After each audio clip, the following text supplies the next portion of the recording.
In today's video, I'm going to teach you how to collapse Trello board lists in just 5 minutes.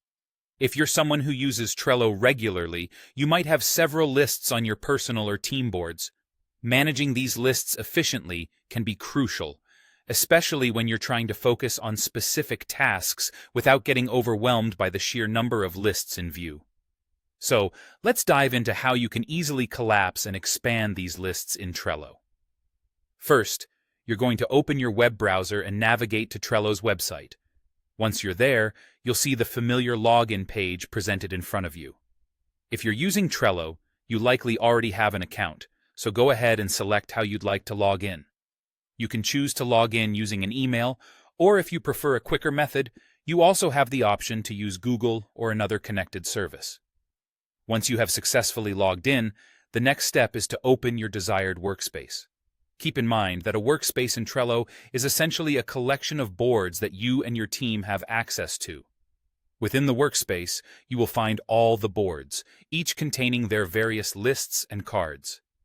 Now that you're in the correct workspace, locate and select the specific board that you want to work on. Allow Trello a moment to load your board, and you'll see all the lists associated with that board lined up across your screen.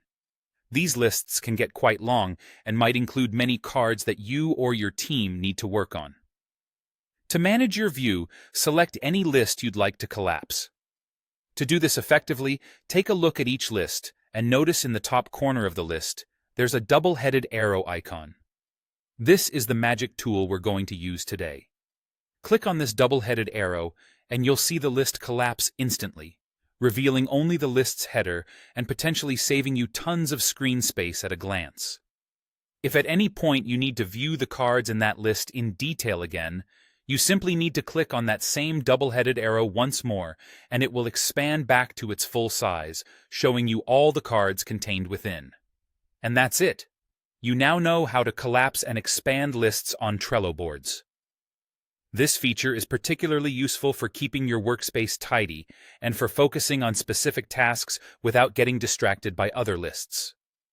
Remember, managing your visual workspace can significantly enhance your productivity. Thanks for watching, and happy organizing!